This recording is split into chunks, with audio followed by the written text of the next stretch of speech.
Press conference तो आप कुछ भी करते रहिए, लाइव तो सबने देखा है संसद में चलते हुए किस तरह से उन्होंने कहा क्या अम्बेडकर अम्बेडकर अम्बेडकर अम्बेडकर चिल्लाते रहते हो इतनी बार, अगर आप अम्बेडकर के अलावा भगवान का नाम लेते तो आज आप भगवान को पा जाते। बोला या नहीं बोला उन्होंने, और कितने गुस्से में बोला, आप उनकी भाव भंगिमा उठा के देख लीजिए। अब उसके बाद वो जितना मर्जी मेरे बयान को, क्या आज की डेट में मीडिया में इतनी हिम्मत है कि उनके बयान को तोड़ मरोड़ के पेश कर देगी? वो किसी भी मीडिया चैनल में हिम्मत है?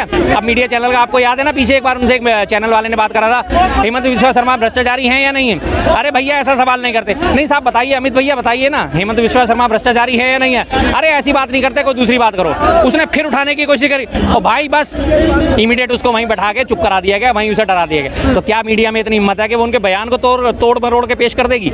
कर देगी? नहीं है ना, किसी भी किस्म में नहीं है। तोड़ मरोड़ की बात ही नहीं है कि लाइव दिखाई दे रहा है। लाइव वही तो मैं कह रहा हूँ ना, साहब ने बात उठाई ना भी कि उनको तो वो कह रहे हैं प्रेस कॉन्फ्रेंस करके। अब वो प्रेस कॉन्फ्रेंस करके जितनी मर्जी सफाइयां देती हैं, लाइव तो सबने देखा है, सारी क्लिप मौजूद है, सबने देखी है, उसकी फुटेज सबके पास मौजूद है, हर एक के मोबाइल में फुटेज पहुंच चुकी है। तो क्या सर इस तरीके के जो बयान है, क्या दलित समुदाय के अंदर कुछ प्रभाव पड़ेंगे क्या? क्योंकि उन्हीं का योगदान ज्यादा रहता है। बिल्कुल बिल्कुल पढ़ना चाहिए जी। अगर दलित समुदाय अपने आप को कहता है कि बाबा साहब हमारे आदर्श, हम भगवान की तरह से उनको पूछते हैं, तो जब भगवान की तरह से आप उनको पूछते हो तो आप ये भी देख लीजिए आपके भगवान का अपमान कौन कर रहा है। अगर आप नहीं देखते तो फिर दलित समाज से मैं साफ कहूंगा कि फिर ये आपका ढकोसला है। आप बाबा साहब को वो इज्जत नहीं देते जो इज्जत आपको देनी चाहिए। दूसरी चीज आप सामने आती है इसकी कि जो एक दबी हुई छुपी हुई कुचली हुई भावनाएं होती है ना, वो इसी तरह से गुस्से में भावनाएं बाहर आती हैं या नशे में भावनाएं बाहर आती हैं। जब आप बहुत ज्यादा गुस्से में होते हैं तो आपके मन में अंदर में जो भी कुछ होता है वो भड़ास निकल के बाहर आ जाती है। संविधान का लगातार उल्लंघन करने वाले, संविधान को लगातार कुचलने वाले, संविधान को ना मानने वाले लोग हैं, जिनकी हकीकत असलियत बिल्कुल आज सामने आ गई उनके बयानों के थ्रू।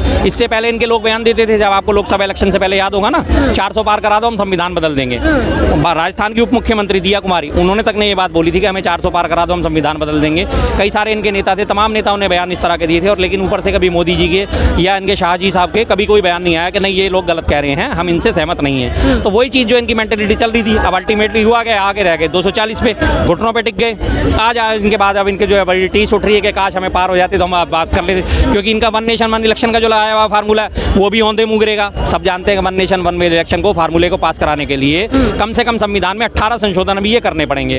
18 संशोधन के बाद भी 367 लोगों का जो है लोकसभा में वो सहयोग चाहिए, 165 लोगों का चाहिए राज्यसभा में वोटिंग चाहिए, तब जाके ये वन नेशन आकार लेगा। लेकिन ये जानते हैं हो नहीं पाएगा, तो अल्टीमेटली ये खींचा अपनी जो खींच होती है जिसे कहते हैं भड़ास निकालना, वो निकाल रहे हैं। तो अल्टीमेटली इनको ये निकल के आया कि बाबा साहब अम्बेडकर कैसी व्यवस्था करके कि आज हम अपने मनमर्जी अपने हिसाब से इनको नहीं चला पा रहे, क्योंकि चलाना चाहते हैं तो 367 वोट चाहिए ही चाहिए लोकसभा में, वो इन्हें मिलने वाले नहीं है। इसी के लिए इन्होंने नारा दिया था हमें 400 पार करा दो। अब 400 पार हो जाते तो आज मैं खड़े हैं, आप खड़े हैं, खड़े ही नहीं होते आज हम भी शायद हम जेलों में पड़े सड़ रहे होते कि इन लोगों ने तो बड़ा हमारे खिलाफ आग उगली है, डालो इन्हें उठा के अंदर। क्या लग रहा है सर, जिस तरीके के बयान के इनके गले की हड्डी बन जाएंगे ये, क्योंकि कांग्रेस भी प्रदर्शन करे, आम आदमी पार्टी भी प्रदर्शन करे, तमाम विपक्षी पार्टी रोड पे आ गए हैं। जाहिर बात है जो लोग संविधान का सम्मान करने वाले लोग प्रदर्शन करेंगे ही करेंगे, सीधी सी बात है। सिर्फ एक इस चीज में मैं सबसे ज्यादा जो एक नाम देख रहा हूँ वो है मायावती जी का। उनका कोई अभी तक स्टेटमेंट नहीं आया गृह मंत्री जी के खिलाफ, पता नहीं उनकी क्या मजबूरियां हैं, क्या वजह है। जो आपको संविधान के निर्माता बाबा साहब अम्बेडकर का सबसे बड़ा पैरोकार मानती थी, सबसे बड़ा झंडा बरदार मानती थी, उनका अभी तक कोई बयान है। लेकिन बाकी सारी की सारा विपक्ष एक है इस मुद्दे पर, और एक होना भी चाहिए। संविधान के साथ खिलवाड़ नहीं होना चाहिए। संविधान सर्वोपरि है, देश हमारा है, हम देश के लिए हैं, संविधान हमारे लिए है। हम संविधान की इज्जत करेंगे तो संविधान हमारी इज्जत करेगा, सीधी सी बात है। अगर हम संविधान को इज्जत नहीं देंगे तो हमें कौन इज्जत दे देगा? अगर हम संविधान का उल्लंघन करते हुए सड़कों पर घूमेंगे तो हमारे पिछवाड़े पे तो लट्ठी बजेंगे ना, सीधी सी बात है। तो संविधान की इज्जत करेंगे तो संविधान इज्जत हमें देगा। संविधान का पालन करते हुए हम चलेंगे, हमें हर जगह इज्जत मिलेगी, हर जगह हमें सहूलियत मिलेगी। तो ये इस तरीके के जो बयान दिया है तो ये ऐसा तो नहीं है कि इनके मन में कुछ चल रहा था? बिल्कुल बिल्कुल, वही तो मैं कह रहा हूँ ना, मन की भड़ास निकल के बाहर आई है। मेरे मन में कुछ लगातार चलता रहेगा और मुझे मौका नहीं मिल रहा बोलने का, और कभी कभी मैं एकदम से उत्तेजित होकर मैं बोल ही दूंगा। मैं अपने शब्दों पे अपनी भावनाओं पे बहुत कंट्रोल करूंगा, लेकिन फिर भी मेरे मुंह से निकल ही जाएगा, भाई चल जो भी कुछ मैं कहना चाहूंगा वो निकल ही जाएगा। तो वो इनकी भड़ास, वो इनकी खींच जो है वो निकल के सामने आ गई। अब पता चल गया, अब लगातार उस पर इल्ली पापोती जारी है। सुबह से मोदी जी जो है हमारे लगातार ट्विटर पे दनादन ट्वीट दे रहे हैं, सफाइयां दे रहे हैं, ट्वीट कर रहे हैं, सफाइयां कर रहे हैं। पत्रकारों को बेचारों को साफ सूंघा पड़ा है, बचाए तो बचाएं कैसे, रोके तो रोके कैसे? अब वो कहाँ से पॉइंट उठा के लाएंगे? मोदी जी को बचाएं या गृह मंत्री साहब को बचाएं? अब उन्हें कहीं से कुछ नजर नहीं आ रहा। गले की हड्डी बन गए हैं। बिल्कुल बन गई है जी, बिल्कुल बन गई है। और मैं तो ऐसे वक्त में मौका देता हूँ, मैं साफ साफ कहता हूँ, नायडू साहब से, नीतीश साहब से अपील करता हूँ, आप देख लीजिए कैसे संविधान के हत्यारों को आप समर्थन दे रहे हैं। भाई साहब, देश हित में ये लोग हमें कहीं से कहीं नहीं बैठते। आप इनका समर्थन वापस लीजिए और जनता को कम से कम एक अच्छी सरकार चुनने का मौका दीजिए। लगा सकते हैं, वो तो आरोप लगा सकते हैं, कोई बात नहीं, इससे कोई फर्क नहीं पड़ता जी उनके आरोप लगाने से। अब बचने के लिए, अपनी बात छुपाने के लिए, अपनी इज्जत बचाने के लिए कुछ ना कुछ तो ढूंढ के लाएंगे ही। लगातार उनकी पूरी टीम लगी हुई है, सुबह से आप देखिए ट्विटर पे मोदी जी का ट्विटर उठा के देख लीजिए, लगातार लाइन बाय लाइन लगातार वो चीजें लेके आ रहे हैं अपने आप को बचाने के लिए। ऐसा नहीं करा, वैसा नहीं करा, ये नहीं करा। अरे भारत रत्न से बड़ा सम्मान आप किसी को दे सकते हो? इससे पहले आप 1946 में अंतरिम सरकार का गठन होता है। अंतरिम सरकार के गठन में अंबेडकर साहब कांग्रेस में नहीं थे, कांग्रेस छोड़ चुके थे, उसके बावजूद उन्हें बुला के कानून मंत्री बनाया गया। 1951-52 में पहले आम चुनाव संपन्न हुए, शेड्यूल कार्ड फेडरेशन से वो चुनाव लड़े, उसके बावजूद भी जो कांग्रेस में नहीं होने के बावजूद उन्हें बुला के फिर कानून मंत्री का पद दिया गया। क्या ऐसा सम्मान आप दे सकते हो? नहीं दे सकते ना। आप तमाम बातें करते हो, लेकिन कांग्रेस के राज में आप कांग्रेस के पैरों में जूता नहीं डाल सकते, कांग्रेस के जूते में पैर नहीं डाल सकते। आप संविधान निर्माता का अपमान कर रहे हो और फिर भी आप चाहते हो कि लोग चुप रहें। आपको किसने लाइसेंस दे दिया सबका अपमान करने का? संविधान निर्माता का अपमान करने का किसने आपको लाइसेंस दे दिया?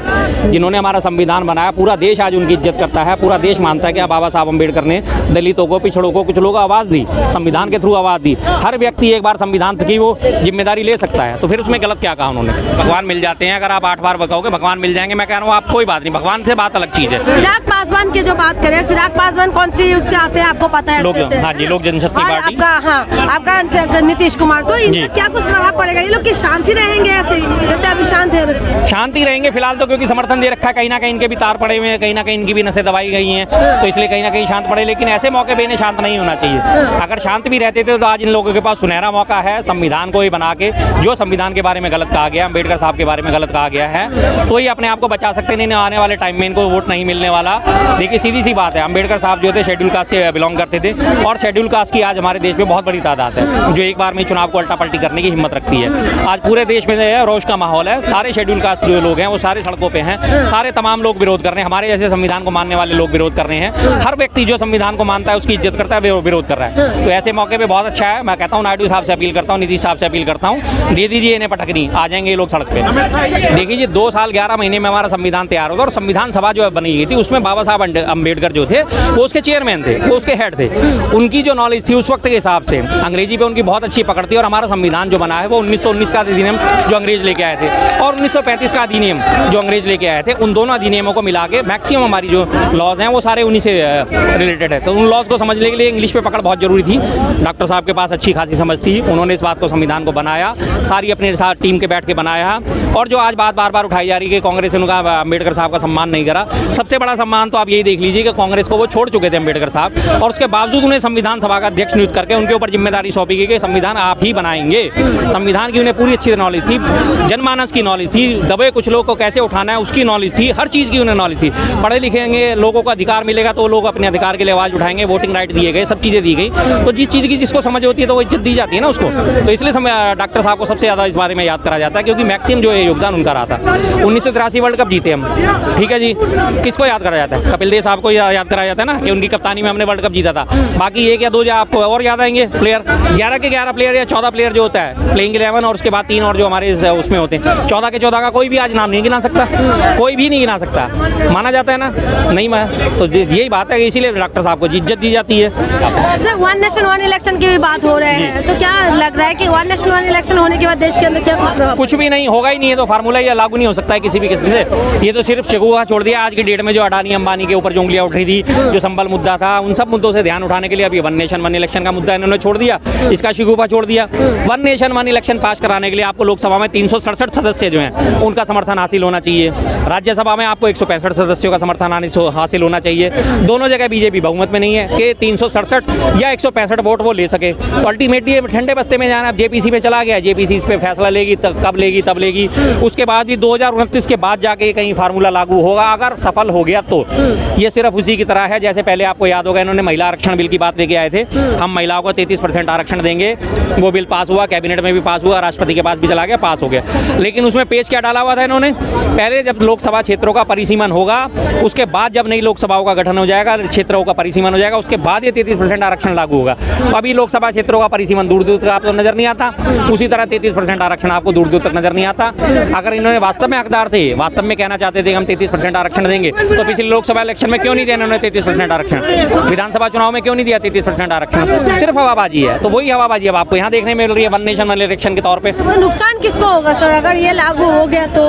ये लागू नहीं होगा तो सबसे पहले राज्य सरकारों को नुकसान होता है, निकाय चुनाव है उनको नुकसान होता है, प्रादेशिक पार्टियां जो होती हैं, जो छोटी पार्टियां होती हैं, जो लोकल मुद्दे लेके लड़ती हैं, उनको नुकसान होगा, उनको नुकसान होगा। सीधी सी बात है कि अब ये अगर वन नेशन वन इलेक्शन हम मान के चले थे 2029 से ही लागू हो जाता है। अब 2027 में पूरी यूपी में सत्ता परिवर्तन की संभावना है। बीजेपी जाएगी, समाजवादी या कांग्रेस मिलकर आ सकती है, या कोई थर्ड पार्टी भी मिलकर आ सकती है, विपक्षी गठबंधन आ सकता है।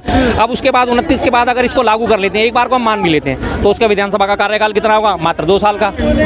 2 साल में विधानसभा खत्म। जनता ने तो 5 साल के लिए चुना था, आपने 2 साल में उसको खत्म कर दिया। जिसका कार्यकाल पूरा नहीं हो रहा होगा वहाँ राष्ट्रपति शासन लगा के कार्यकाल बढ़ाया जाएगा, और जिनका कार्यकाल 1 डेढ़ साल 2 साल 2.5 साल रह रहा होगा उन विधानसभाओं को भंग कर दिया जाएगा। तो नुकसान तो जनता का ही होगा ना अल्टीमेटली।